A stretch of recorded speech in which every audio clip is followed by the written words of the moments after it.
What's up guys, Chun is back. I've got another 4th generation overused match for you guys today. This is against 1mil456, who I found on the now defunct Azelfz chat. He's also a fellow YouTuber as well. We're just going to go ahead and jump straight into it. I'm leading with Frostlass, he's leading with Yuxi. I go for the spikes first turn just to gauge what type of lead he's running, but it looks like it's going to be the support lead and not a trick scarfer. So the second turn I am going to go for the taunt just to prevent the thunder wave. Knowing this, after he sets up the rocks, and I'm immediately going to go ahead and switch to Heatran here, and he's going to just go straight away for the Zen Headbutt. I just decided I wanted to keep my focus sash intact, so I'm going to go ahead and set up the rocks here, and he's going to go for the Zen Headbutt again, which actually surprised me. I'm thinking here he doesn't carry U-turn, and he might not even carry a Yawn on his Yuxi, so he decides to switch to Suicune, and I just play safe and I go straight for the flamethrower. I didn't want to overpredict, and Yuxi, although he's not an offensive threat, it can be somewhat problematic because he has Thunder Wave, and my guys don't really like paralysis. And bulky waters are just as annoying because I don't have anyone to put them on a timer. So in this instance, I am going to go switch back to Frostlass. So my plan here is to just Destiny Bond it.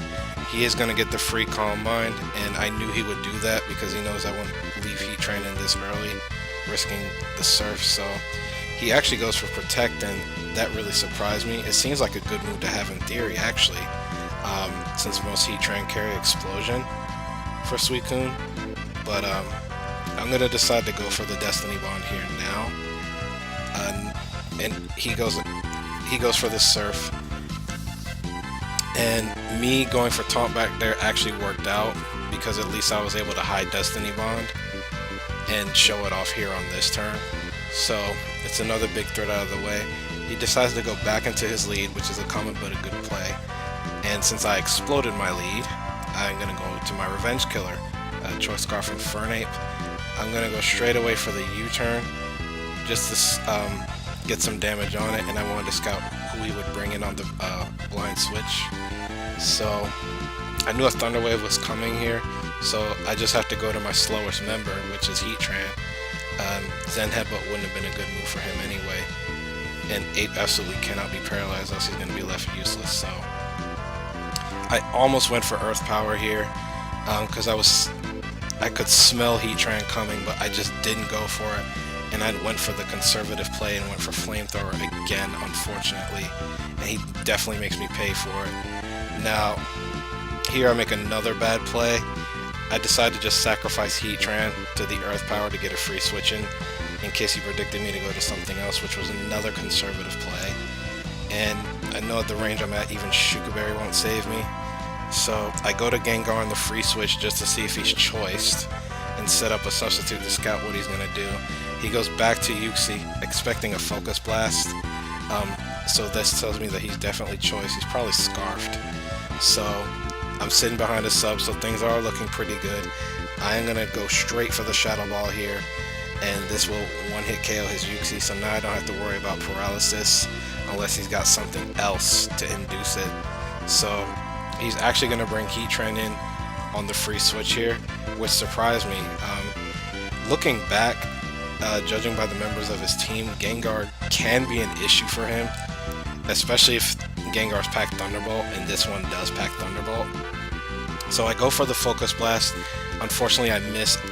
It would have been really nice to get that Focus Blast to hit on the first try, because now I'm in a position where Gengar has lost his sub. I go for the Focus Blast again, and this time it does hit, and it is going to take his Heatran out. And he actually Heat Wave to break my sub, which is an interesting choice. But even though I missed the first Focus Blast, I could have made up for it here when he brought his Starmie in on the blind switch in. And he is going to bring Starmie back in, and I make the mistake of leaving Gengar in when I should have switched to Dragonite, whom we hadn't seen yet.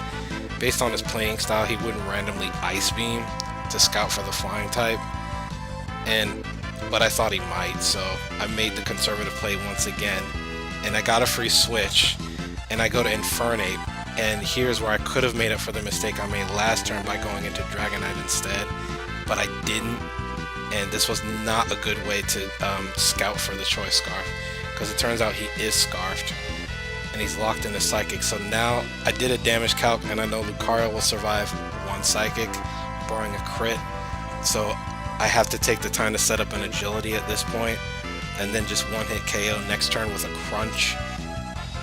But it really sucks because I should have gone to Dragonite first to go for the Extreme Speed, and if he was Scarfed, then I could have gotten 2 Extreme Speeds off on it, maybe, and possibly take it out. So, but anyway, he brings out Metagross, and I'm gonna go for the close combat, but he is packing the Bullet Punch, and that's definitely gonna be enough to take me out. So I really didn't have a choice there but to leave Lucario in. So my last is Dragonite. I am gonna go right for the Fire Blast because I'm thinking I can still win this thing. But it hits, but guess what? He's carrying Akaberry, which I didn't expect. Now, seeing as he's got Akaberry, I'm pretty sure he's got Ice Punch, and he does. And that is definitely going to one-hit KO my Dragonite, and that's going to be the game. But it was a good game, 1mil456. Hope to play you again sometime. And guys, don't forget to like, comment, and subscribe if you love what you saw and heard. And Chun is out. Peace.